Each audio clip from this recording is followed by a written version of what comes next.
Assalamualaikum warahmatullahi wabarakatuh. Perkenalkan, nama saya Hanifah Anjis Pramesti, NIM 2313040117. Di sini saya akan menjelaskan materi tentang PKWT, PKWTT, dan outsourcing.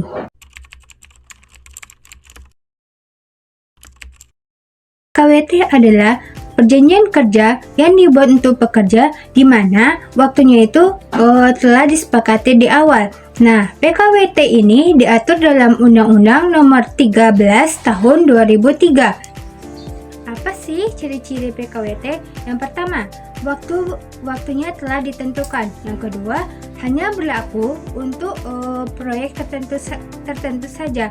Nah, yang ketiga, jika waktunya telah berakhir, maka pekerjaan tersebut akan berakhir.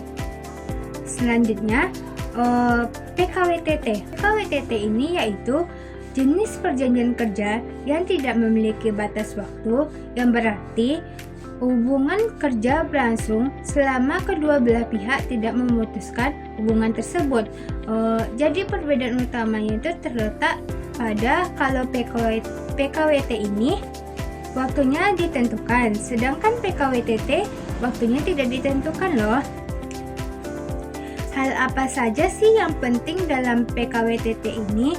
Yang pertama itu kepastian kerja. Jadi PKWTT memberikan kepastian kerja bagi pekerja, yang berarti hubungan pekerja berlangsung terus-menerus selama pekerja tidak mengundurkan diri atau tidak terjadi pemutusan kerja atau biasanya yang disebut dengan PHK.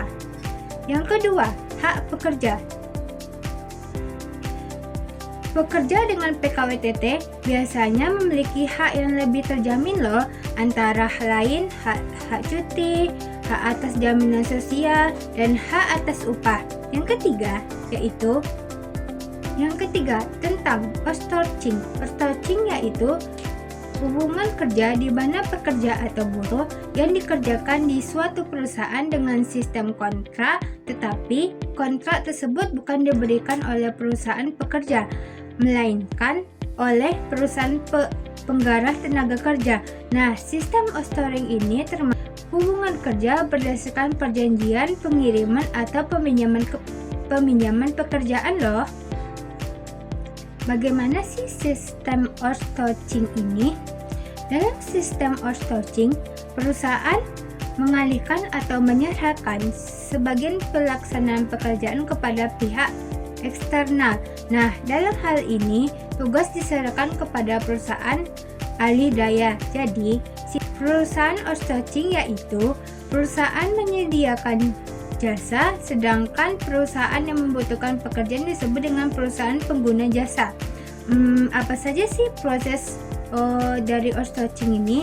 Yang pertama yaitu proses dari persiapannya, menerapkan sistem baru. Alih daya dengan pekerja, perusahaan perlu menentukan tujuan, lalu identifikasi tugas atau pekerjaan yang cocok untuk dialih daya. Yang kedua, pengalihan tanggung jawab pekerjaan. Nah, jadi sebelum memulai pelaksanaan, hubungan perusahaan kerja perlu mempersiapkan rencana transisi terlebih dahulu.